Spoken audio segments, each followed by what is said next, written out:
Updated nutritional guidelines released by the U.S. government Tuesday ignore scientific advice. The federal dietary recommendations are released every 5 years. They serve as a standard for everything from school lunches to food stamp policies. They even influence how food products are manufactured. What if I told you that 95% of the members of the Dietary Guidelines for Americans Council was found to have undisclosed financial connections to the big food, ultra-processed food companies, and big pharma? Take a look at this image here. This is a very important image, and this is what I'm going to talk about in this conversation today that is extremely, extremely important for all of us to understand when it comes to following the money. And that is the biggest point of this, is to understand our realities and what it means to receive information regarding health or whatever it is. We do need to always, always, always follow the money, because that is going to tell us what reality is and what reality is not. I'm going to be referencing an article that was done in 2022 by Nina Teicholz. This paper found, again,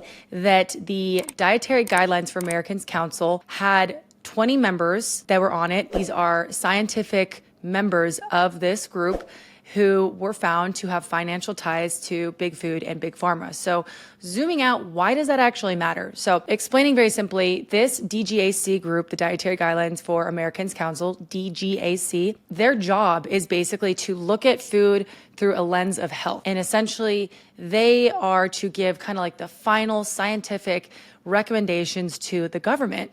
And that is their official word as far as what is healthy for people to consume food-wise and what is not. So how does that reflect in our day-to-day? How does that affect you? How does that affect me? For example, what this recommendation was. So this was just an absolute mess, obviously, but this also affects what I am able to be recommended to me, let's say by a dietitian or a nutritionist, what they think health and health food are.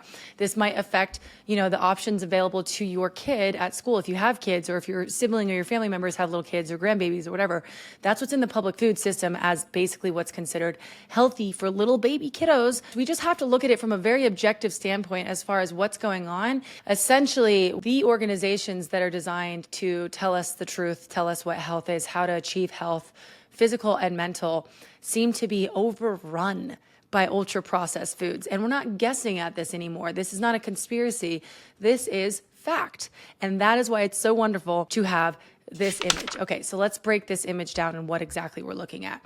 Essentially, we're looking at all of the players in, the global food institutions, all the organizations involved. Basically, the circles themselves represent organizations, and the circle size is correctly proportionate to the number of connections or links that that particular organization has with others in this entire web, this network. So breaking down the colors.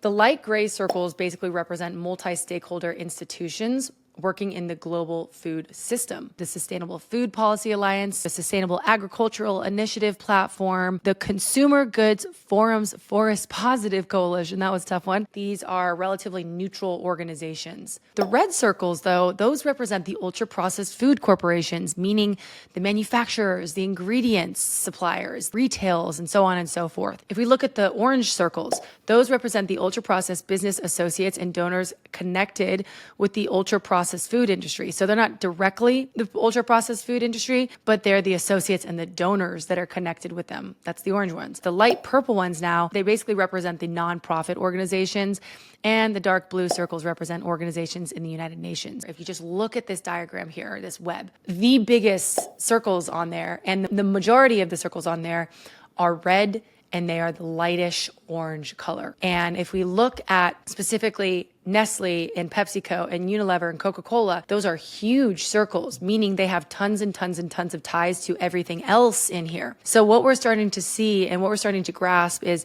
how impactful are these organizations on, the information that we are given.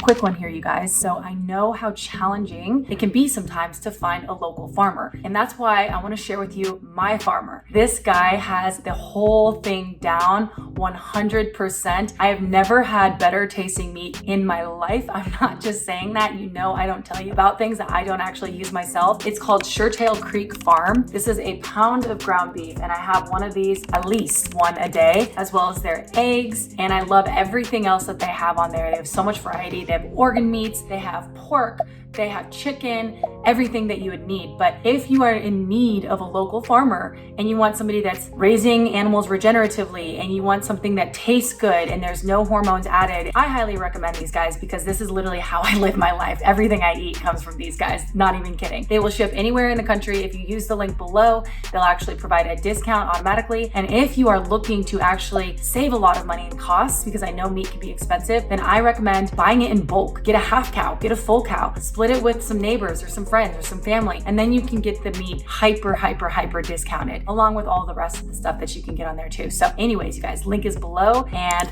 let's get back to the show. If those red circles, the ultra processed food companies, are connected to nonprofits, if they are connected to, the neutral parties, those gray parties that are involved in basically governance of food in so many different ways or sustainability, then how are they not affecting everything if they're involved in all of this and they're everywhere? And then even the orange ones too. Again, the orange ones are kind of the donors and the nonprofits that are connected to and working with the ultra processed food companies. So looking at this is how impactful this is. It's crazy. So the article then goes on to explain that 5 of the multi-stakeholder institutions, again, the gray circles, they have their governance positions 100% filled by members of the ultra processed food manufacturers and retailers. And again, some of these are like the Sustainable Food Policy Alliance. 100% of those members are members of the ultra processed food manufacturing companies, the 100% of the governance of that, for example. When we're talking about objectivity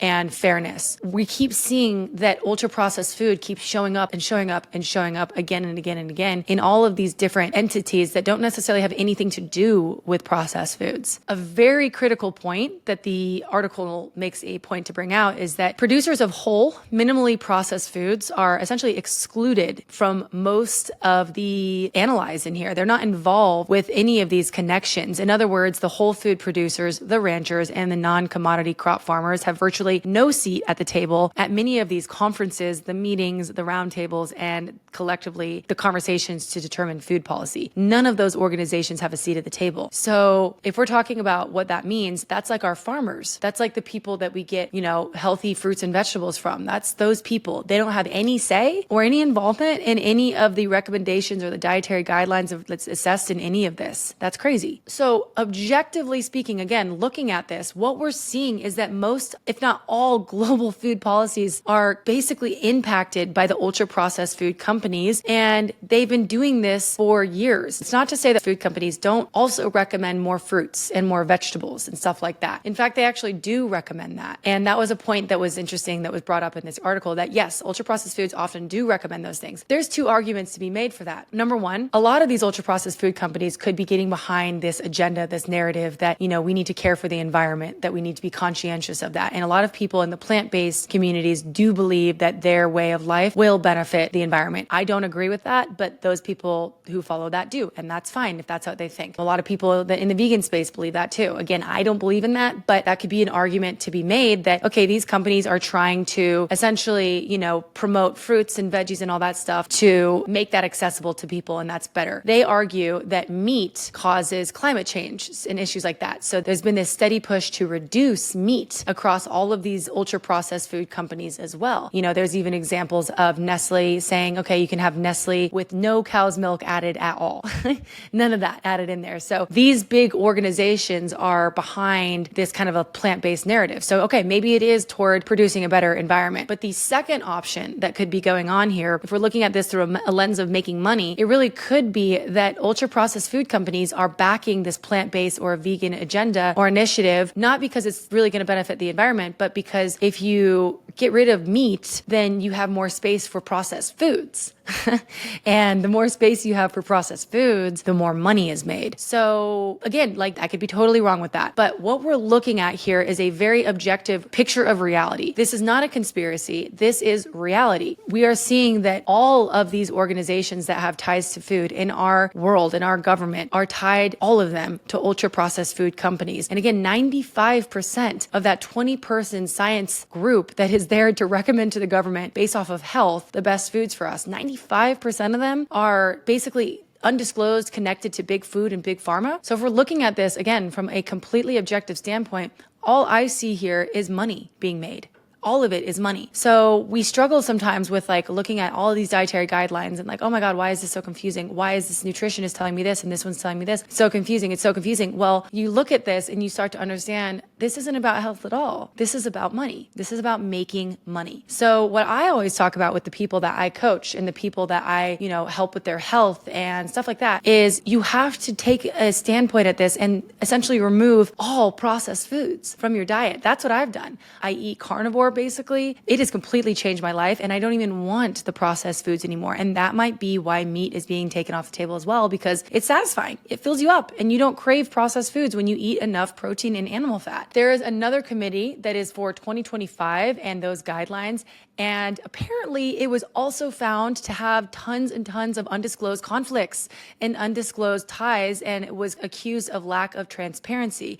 Apparently the report found that Abbott, Novo Nordisk, National Dairy Council, Eli Lilly, and Weight Watchers International all had tied to at least 2 or more of these companies were tied to these members. So what we're finding is that global food governments basically lack accountability to the public, especially when it comes to who is analyzing food and what they deem as healthy and why they deem it as such. And so to me, I look at this and I think this is a very clear sign that we need to be hyper aware of what we're being told, because often what we're being told has nothing to do with our health. It has nothing to do with that. It has nothing to do with what reality is.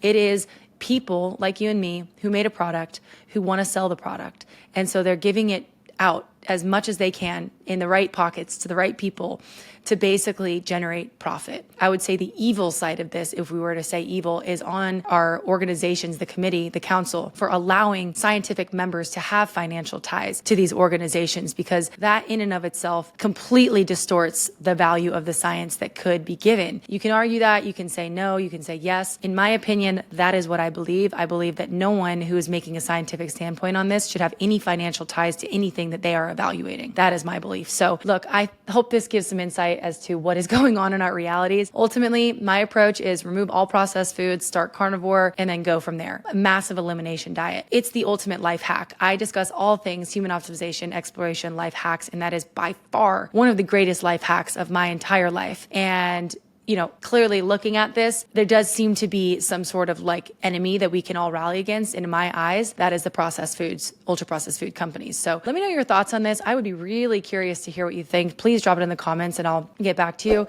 If you're into this kind of stuff, please subscribe. I talk about all things, like I said, human optimization, exploration, life hacks. Go ahead and like it. If you liked it, share it with other people if you think they need to see it. I think most people need to see this. Not a conspiracy. This is literally just what it is.